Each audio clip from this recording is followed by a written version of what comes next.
And so idealized influence being a positive role model, and we've got some examples here. Okay, so now one of the things, and Bob and I were, as we were discussing, Bob's always saying, okay, who's a truly transformational leader? And I think we've seen one. We've seen Brad Anderson, those of us who were here last evening. And I think Brad is a very good prototype of a transformational leader. But we all have transformational qualities. And sometimes we have strengths in one area or strengths in another area.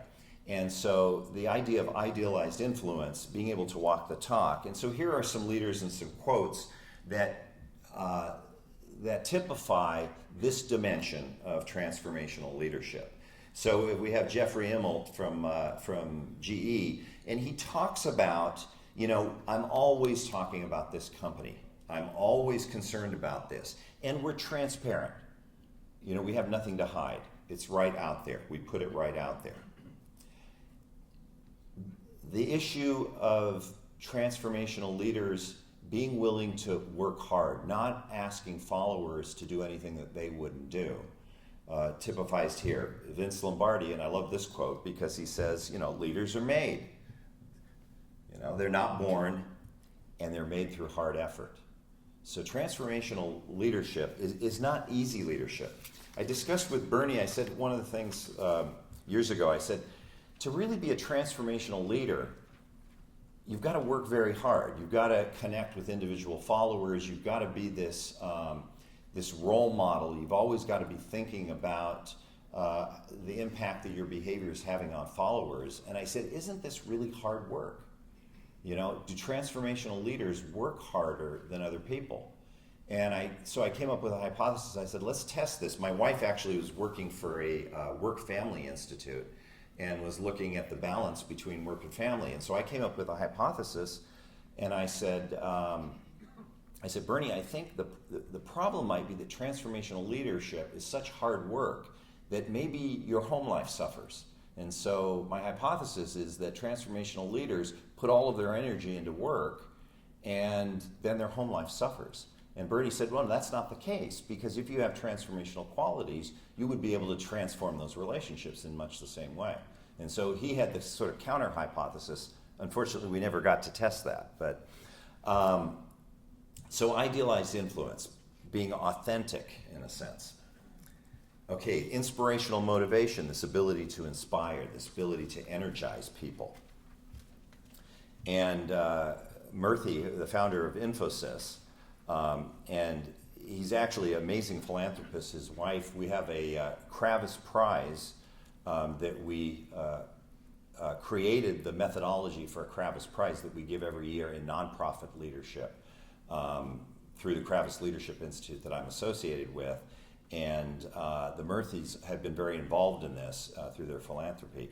But here's a quote from him. Great leaders raise the aspirations of their followers. They make people more confident, energetic, and enthusiastic. So this really embodies that idea of energizing people. And I think Judith spoke last night about the emotional contagion, being able to infect people. And that's a big part of inspirational motivation. Or Howard Schultz, we want passion for our business, workers who can interpret and execute our mission. So another part of this is it's not just generating enthusiasm, it's not just getting the energy level up, but it's directing that energy level, directing it towards commitment to the organization, toward values, toward an alignment of values, alignment with the organization's goals. So through inspirational motivation, this is the alignment process of the leader and the followers. Intellectual stimulation, the ability to challenge people, to innovate, to get people to think outside of the box. Mary Kay Ash, don't limit yourself. You can go as far as your mind lets you. What you believe, remember, you can achieve. So you can achieve anything. So pushing followers, again, to be their best, to be innovative, to be creative. Knowledge cannot be merely a degree or a skill. It demands a broader vision, capabilities in creating, thinking, and logical deduction, without which we cannot have constructive progress. wealthiest man in the world. Individualized consideration. Our recent research is showing us that this is probably the biggest driver of transformational leadership. What we're doing is we're looking at literally tens of thousands of people who have been assessed on transformational leadership and looking at how each of these components contribute to the overall outcome. And what we're finding is the one that really seems to be the driver is this individualized consideration. And this is where the leader pays specific attention to individual followers, develops relationships with followers, empathizes with them. And when we talk about coaching and mentoring, we're really talking about this element.